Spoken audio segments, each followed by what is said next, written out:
13 juin 2025, une nouvelle fait la une des journaux. Pour une première depuis 2022, France 24 fait une pause sur la guerre en Ukraine et le conflit israélo-palestinien.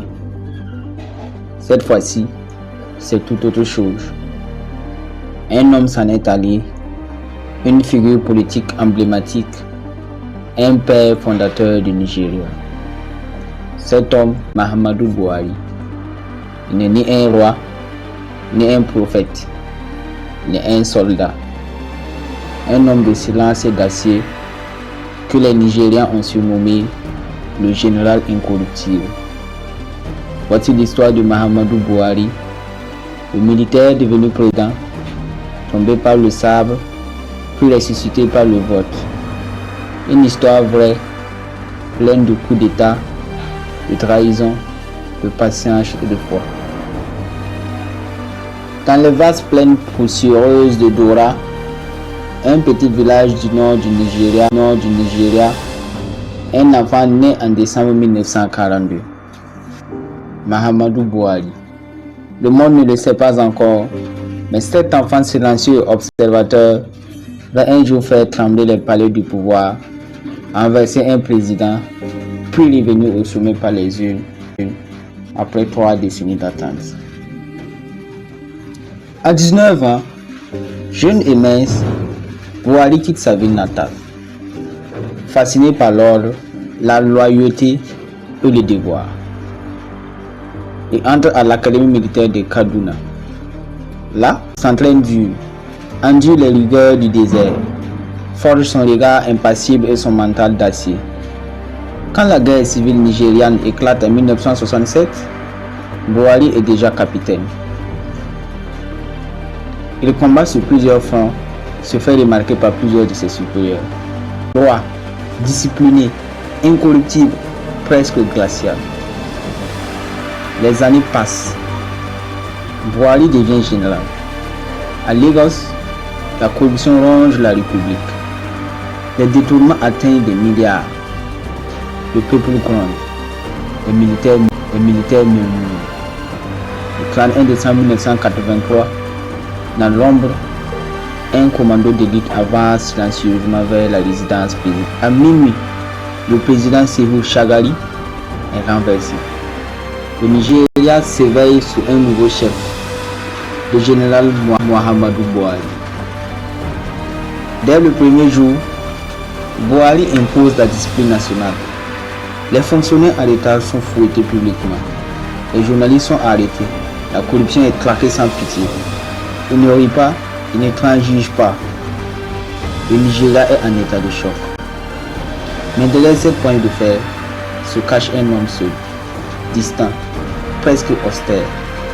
Ses décisions sont brutales, parfois injustes. La peur s'installe. Un matin d'août 1985, alors que Buhari pense avoir assis son pouvoir, botte se résonne dans la caserne. Un certain Ibrahima Babangida, son bras droit, l'a trahi. Buhari est arrêté, isolé, enfermé pendant 3 ans, sans jugement. Il disparaît comme une ombre. Caméra, il rumine, il observe, il prie. L'ancien homme fort est devenu un prisonnier silencieux. Mais le feu ne s'éteint pas. Quand il sort, il se retire dans le nord, loin de la politique. On le croit fini. Pourtant, dans l'ombre, il attend son heure. Le Nigeria entre dans une nouvelle ère. La démocratie revient. Les présidents se succèdent. La corruption empire. Le pays vacille. Et soudain, un murmure revient. Et si Buhari revenait? En 2003, il tente sa chance. Candidat à la présidence, mais il échoue.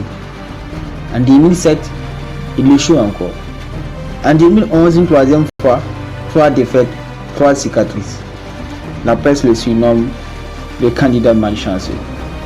Beaucoup lui disent d'abandonner. Mais lui, il se tait, il regarde, il attend. En 2015, à 72 ans, le miracle se produit. Grâce à une coalition inattendue, un message fort contre la corruption et un soutien populaire immense dans le Nord, il est élu président démocratiquement, battant un président sortant pour la première fois dans l'histoire du Nigeria. Le président vieillissant. Son regard est toujours froid, mais ses épaules sont plus lourdes. Le pays est instable. Boko Haram ravage le nord-est. L'économie chute. La jeunesse gronde. Il lutte, mais les gens sont mitigés.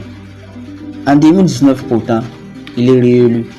Certains l'admirent, d'autres l'accusent d'inaction, voire d'autoritarisme déguisé. Pendant des mois, il disparaît à l'étranger pour raison de santé. Des rumeurs circulent. Est-ce qu'il est mort? Est-ce un sosie? Le mystère plane, mais il revient toujours debout.